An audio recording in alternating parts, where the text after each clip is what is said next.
അവൾ എവിടെയും വരില്ല. ഞാൻ പറഞ്ഞ പോലെ നീ പുറത്തു പോയിട്ടൊരു വീട് വാടകയ്ക്ക് എടുക്ക്, എന്നിട്ട് വാ. സന്ധ്യ, ഞാൻ നിന്നോടാ ചോദിക്കുന്നത്, നീ വരുന്നുണ്ടോ? അവള് പറയാനുള്ളത് തന്നെയാ ഞാൻ പറഞ്ഞത്. സന്ധ്യ, അവസാനമായിട്ട് ഒന്നുകൂടി ഞാൻ ചോദിക്കുകയാണേ. നിനക്കെന്താ പറഞ്ഞാ മനസ്സിലാവണില്ലേ?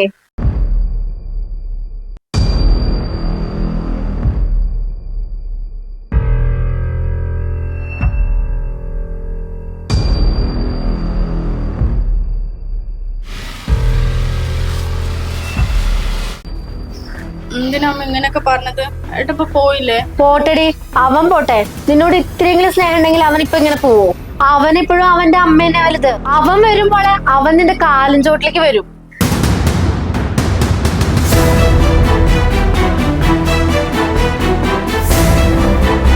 ഇപ്പൊ എന്തായടാ? നിന്റെ കൂട്ടുകാരന്റെ വാക്കും കേട്ട് എന്നെയും ധിക്കരിച്ച് അവളെ കൂട്ടാൻ വേണ്ടി പോയതല്ലേ? ഇപ്പൊ നിന്റെ അമ്മായിയമ്മന്റെ നിന്റെ ഭാര്യന്റെ വായിലേക്ക് നല്ലോണം കേട്ടപ്പോ സമാധാനമായില്ലേ? അമ്മ പറഞ്ഞപ്പോ നീ എന്താ പറഞ്ഞത്? ഞങ്ങളെ പിരിപ്പിക്കാൻ നോക്കുകയാണ്, ഉറപ്പിച്ചുകൊണ്ട് നടക്കുകയാണുള്ളത്. ഇപ്പൊ നിനക്ക് അവരുടെ തനു സ്വഭാവം മനസ്സിലായില്ലേ? ഇനിയെങ്കിലും പഠിക്കടാ നീ.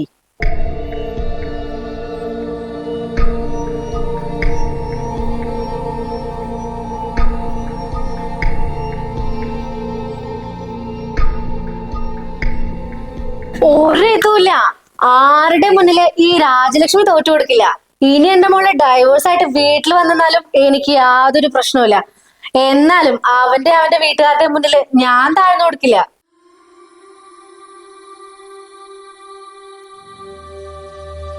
ഇതിപ്പോ കല്യാണം കഴിഞ്ഞിട്ട് 2 വർഷമായില്ലേ, ഇതുവരെ കുട്ടികളൊന്നും ആയിട്ടില്ലല്ലോ.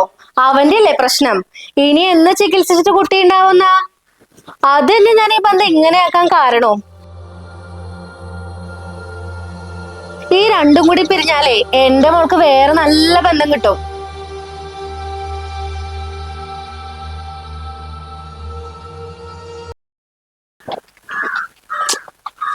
താനെന്തിനാ ഇങ്ങനെ ടെൻഷൻ അടിക്കുന്നത്? ഈ ലോകത്ത് നമുക്ക് മാത്രമല്ല കുട്ടികളില്ലാത്തത്. ഡോക്ടർ പറഞ്ഞ നാളെ മുതൽ ട്രീറ്റ്മെന്റ് സ്റ്റാർട്ട് ചെയ്യാന്ന്. അങ്ങനെ മരുന്ന് വെച്ചിട്ട് എത്ര ആൾ കുട്ടികൾ ഉണ്ടാകുന്നല്ലോ? ഞാനത് വിടറോ. ഇങ്ങനെ ടെൻഷൻ അടിച്ച പിന്നെ മരുന്ന് വെച്ചിട്ട് ഒരു കാര്യം ഉണ്ടാവില്ല. നമുക്ക് വരുന്ന തിരിച്ച് കാണാം. പിന്നെ ആരെങ്കിലും ചോദിച്ചാൽ എനിക്കാണ് പ്രശ്നം പറഞ്ഞാൽ കേട്ടോ, വേറെ ഒന്നുമല്ല. അപ്പൊ നിനക്കാണെന്ന പ്രശ്നം പറഞ്ഞാലേ അമ്മ ദേഷ്യവും വാശിയും കൊണ്ട് എന്തെങ്കിലുമൊക്കെ പറഞ്ഞു പോയി തരും. അത് ചിലപ്പോൾ നിനക്ക് വിഷമം. നിന്റെ വീട്ടിലങ്ങനെ തന്നെ പറഞ്ഞു കേട്ടോ. ആടോ വാ.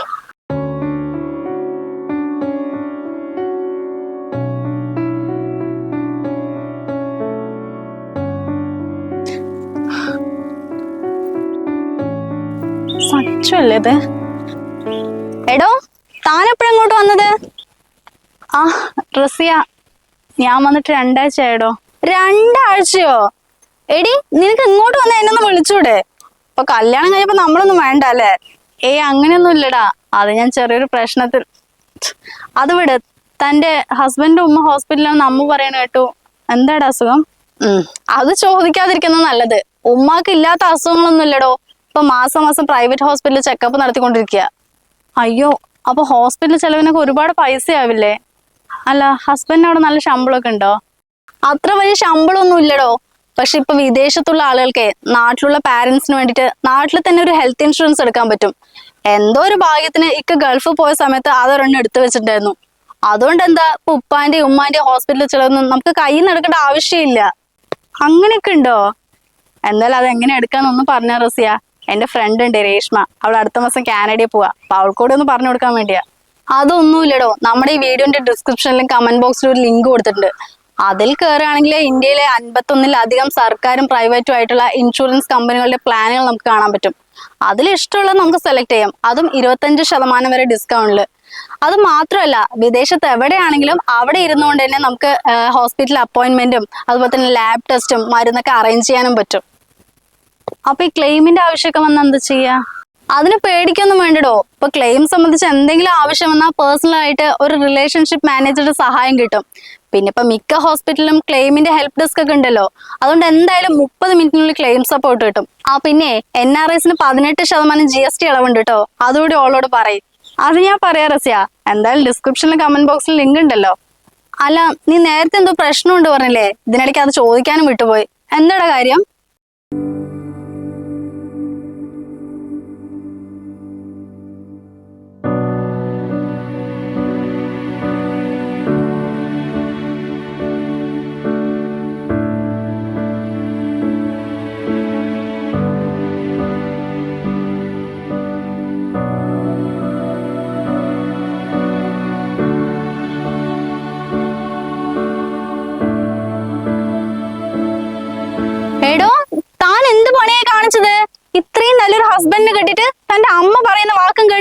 പ്രശ്നം ഉണ്ടാക്കിയിട്ട് ഇങ്ങോട്ട് വന്നിരിക്കുക? മോളെ, എത്ര നല്ല ബന്ധമാണെങ്കിലും അത് തകർക്കാൻ ഒരൊറ്റ സെക്കൻഡ് മതി. പക്ഷെ തിരിച്ച് അതുപോലെ ചേർക്കണമെങ്കിലുണ്ടല്ലോ, അത് ഭയങ്കര ബുദ്ധിമുട്ടാ. നമ്മളെ മനസ്സിലാക്കാനും കൂടെ നിൽക്കാനും ഒരു നല്ല ഭർത്താവിനെ കിട്ടുക പറഞ്ഞാൽ അത് വലിയൊരു കാര്യല്ലേ. ഇപ്പൊ നിന്റെ ഭാഗത്താണ് പ്രശ്നം ഉണ്ടായിട്ടും മൂപ്പര് സോറി ചോദിക്കാനായിട്ട് ഇങ്ങോട്ട് വന്നില്ലേ? എന്നിട്ട് നീ പോവാതിരിക്കുക? ദേ പെണ്ണെ, ഞാനൊരു കാര്യം പറയാ. നിന്റെ അമ്മയ്ക്ക് അവന്റെ വീട്ടുകാർക്കൊക്കെ ഈഗോ പ്രശ്നമാ. അവരുടെ ഇടയ്ക്ക് അവന്റെ വാക്കും കേട്ട് തുള്ളാൻ നിന്നാളുണ്ടല്ലോ, പിന്നെ നിന്റെ ജീവിതമായിരിക്കും ഇല്ലാതിരിക്കുക. നീ വേഗം പോവാൻ നോക്ക് അങ്ങോട്ട്. എടോ, അന്ന് ഏട്ടൻ ഇവിടെ വന്നിട്ട് അത്രയും ദേഷ്യപ്പെട്ടിട്ടാ പോയത്. ഇനിയിപ്പൊ ഞാൻ വിളിച്ച എന്താ പറയാന്നറിയില്ല. എടോ, ഈ ഭാര്യയും ഭർത്താവും തമ്മിൽ എത്ര വലിയ പ്രശ്നം ഉണ്ടെങ്കിലും അവർ പരസ്പരം ഇരുന്ന് ഒരു 5 മിനിറ്റ് സംസാരിച്ചാൽ മതി, അതങ്ങ് സോൾവ് ആകും. പക്ഷെ അതിനിടയ്ക്ക് ഈ 2 വീട്ടുകാർ ഇടപെടുമ്പോഴാ ആ പ്രശ്നം വളർന്ന് വളർന്ന് വലുതാകുന്നത്. പിന്നെ അതൊരിക്കലും നമുക്ക് പരിഹരിക്കാൻ പറ്റാത്തതായി മാറിപ്പോവും. നീ ഒരു കാര്യം ചെയ്, നിന്റെ അമ്മ പറയുന്നത് നീ കേൾക്കാൻ നിൽക്കണ്ട. ഇപ്പൊ തന്നെ ഏട്ടനെ വിളിക്കാൻ നോക്ക്. നിന്നെ ഏട്ടനെ മനസ്സിലാക്കാൻ പറ്റും. ഞാൻ വിളിക്കാം.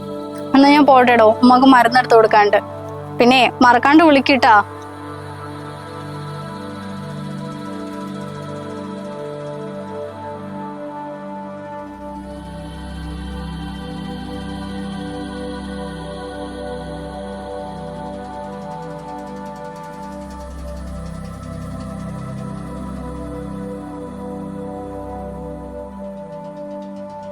മോനെ, അടുത്ത മാസത്തെ പരിപാടി നീക്ക് 2 ദിവസം കൊണ്ടാണ് നടത്തണം.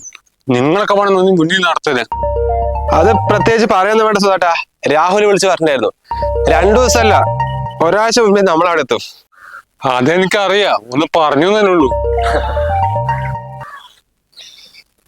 എടാ മോനെ, വന്നപ്പോ തൊട്ട് ഫോൺ അടിക്കല്ലേ, ഒന്നെടുത്ത് സംസാരിക്കേ. ഭാര്യയല്ലേ വിളിക്കുന്നത്, രാഹുൽ അല്ലേ എൻ്റെ അടുത്ത് പറഞ്ഞിട്ടുണ്ട്. അത് ശരിയാവില്ല സുധാട്ടാ. ഞാൻ അവളെ വിളിക്കാൻ അവളെ വീട്ടിൽ ചെന്നല്ലേ, എന്നാലും അവളുടെ അമ്മയും ഓളും കൂടി ഞാൻ വല്ലാണ്ടങ്ങ് ഇൻസൾട്ട് ചെയ്ത്. എന്നാലും കുറച്ച് അവിടെ നിൽക്കട്ടെ, എന്നാലേ പഠിക്കൂ. എടാ, നിങ്ങൾ തമ്മിൽ എന്താ പ്രശ്നം എനിക്കറിയില്ല. പക്ഷെ ഭാര്യ ഭർത്താക്കന്മാരുടെ ഇടയിലേ അത് ഈഗോ പ്രശ്നം വന്നാലേ അത് കുറച്ച് ബുദ്ധിമുട്ടാ. ഭാര്യന്റെ മുന്നിലേ കുറച്ച് താന്നു കൊടുത്താലും ഒന്നും സംഭവിക്കാൻ പോകുന്നില്ല. ഇവിടെ പാവങ്ങളുണ്ടോ, അവർക്ക് നമ്മൾ മാത്രമേ ഉള്ളൂ. നീ പോണെടുത്ത് സംസാരിക്കേ.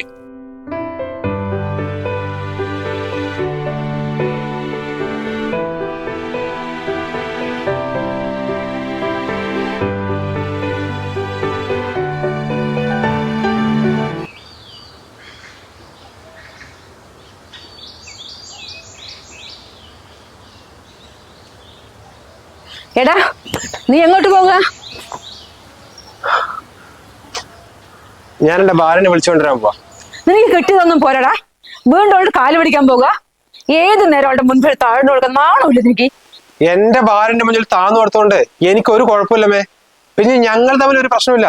പ്രശ്നം മുഴുവൻ അവളുടെ വീട്ടുകാരെ അമ്മയും തമ്മിലാ. അല്ല, ഞാൻ ഒരു കാര്യം ചോദിച്ചിട്ടെ, നിങ്ങളൊക്കെ കൂടിയല്ലേ ഈ കല്യാണം നടത്തുന്നത്? കല്യാണത്തിന് മുമ്പ് എന്തായിരുന്നു? എന്റെ മോന് മാത്രം കല്യാണം ശരിയായില്ല, പെൺകുട്ടികൾ നോക്കി അങ്ങോട്ട് ഓടുന്നു ഇങ്ങോട്ട് ഓടുന്നു, ജാതം നോക്കുന്നു. എന്നിട്ട് കല്യാണം കഴിഞ്ഞ ശേഷം എന്താ ഈ അമ്മായിയമ്മമാർക്ക് മരുമക്കളെ കണ്ടുകൂടാത്ത? കല്യാണത്തിന് മുമ്പ് ഞാനും അച്ഛനും പണിക്ക് പോകുമ്പോ ഈ വീട്ടിൽ എല്ലാ പണിയും അമ്മ ഒറ്റയ്ക്കല്ലേ ചെയ്തിരുന്നത്. ഇപ്പൊ കല്യാണ ശേഷം അവൾ ഇങ്ങോട്ട് വന്നപ്പോ അമ്മയ്ക്ക് ഒരു സഹായമല്ലത്. എന്നിട്ട് എന്തിനാ അവളെ കുറ്റം പറയുന്നത്? അതാ എനിക്ക് മനസ്സിലാകത്ത്. അത് മാത്രല്ല, എന്തെങ്കിലും ഒരു കാര്യത്തിന് എന്റെ ഭാര്യനെ സപ്പോർട്ട് ചെയ്താൽ അപ്പൊ തുടങ്ങും, അയ്യോ കല്യാണത്തിന് ശേഷം മോൻ മാറിപ്പോയ അമ്മയും വേണ്ട കുടുംബം വേണമെന്ന്. എന്റെ ഭാര്യനെ ഞാനല്ലാണ്ട് പിന്നെ വേറെ ആരാണ് സപ്പോർട്ട് ചെയ്യേണ്ടത്? കല്യാണം കഴിഞ്ഞാൽ ഭാര്യയും ഭർത്താവിന്റെ ഇടയിൽ ഒരു ഡിസ്റ്റൻസ് തന്നേ പറ്റൂ. അത് ഭാര്യന്റെ വീട്ടുകാരായാലും ശരി, ഭർത്താവിന്റെ വീട്ടുകാരായാലും ശരി. അതുകൊണ്ട് ഇനി മുതൽ ഞങ്ങളുടെ കാര്യത്തിൽ അമ്മ ഇടപെടണ്ട. ഞാൻ അവളെ വിളിച്ചുകൊണ്ടിരാൻ പോവാ. അവൾ ഇവിടെ വന്നിട്ട് ആരെങ്കിലും ഒരാൾ അവളോട് പ്രശ്നം ഉണ്ടാക്കിയാ ഞങ്ങൾ ഈ വീട് വിട്ട് ഇറങ്ങിപ്പോ. പിന്നെ മരുമവൾ വന്നിട്ട് കുടുംബം വിരിച്ചു എന്ന് മാത്രം പറയരുത്.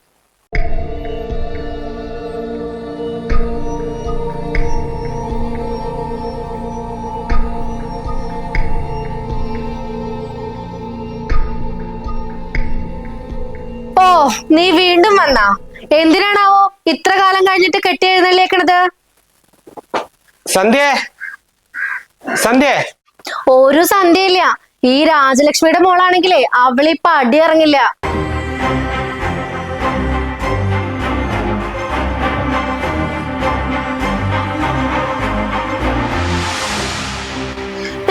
മോളെ, നീ എന്താടി ബാഗൊക്കെ ആയിട്ട്? ഓ, 1 മാസം അവനെ കാണാതിരുന്നപ്പോഴേക്കും നീ അമ്മ പറഞ്ഞതൊക്കെ മറന്നൂലേ? നിന്റെ നല്ലതിന് വേണ്ടിട്ടാ. അമ്മ ഈ പറഞ്ഞതും പ്രവർത്തിച്ചതും ഒക്കെ. എന്നിട്ട് നീ അമ്മേനെ നാണം കെടുത്തിട്ട് പോവാ? എന്റെ നന്മയ്ക്ക് വേണ്ടി അമ്മ പ്രവർത്തിച്ചൊക്കെ മതി. ഞാൻ അമ്മേന്റെ മോള് മാത്രമല്ല, ഒരു ഭാര്യ കൂടിയാ. അതുകൊണ്ട് ഞങ്ങളുടെ കാര്യത്തിൽ അമ്മ ഇനി ഇടപെടണ്ട. ഞാൻ അങ്ങോട്ട് പിണങ്ങി വന്നത് ഏട്ടനോടുള്ള സ്നേഹക്കുറവുണ്ടല്ല, എന്റെ വിവരക്കേടുകൊണ്ട്. അമ്മ എന്നെ പറഞ്ഞു അങ്ങനെ ആക്കിയതുകൊണ്ട്. നിങ്ങളുടെ മോള് ഡിവോഴ്സ് ആയാലും കുഴപ്പമില്ല അല്ലെ? കുഞ്ഞുങ്ങൾ ഉണ്ടാവാത്തത് ഏട്ടന്റെ കുഴപ്പം കൊണ്ടല്ല, എന്റെ പ്രശ്നമാ. എന്നിട്ട് അതൊന്നും ആരോട് പറയണ്ടെന്ന് ഏട്ടൻ പറഞ്ഞതാ. ആ മനുഷ്യരല്ലേ ഇത്രയും കാലം വേദനിപ്പിച്ചത്. അതും ദൈവം പോലും എന്നോട് പൊറുക്കില്ല. ഇനി അങ്ങനെ അമ്മ ഞങ്ങളുടെ കാര്യത്തിൽ ഇടപെട്ടാലുണ്ടല്ലോ.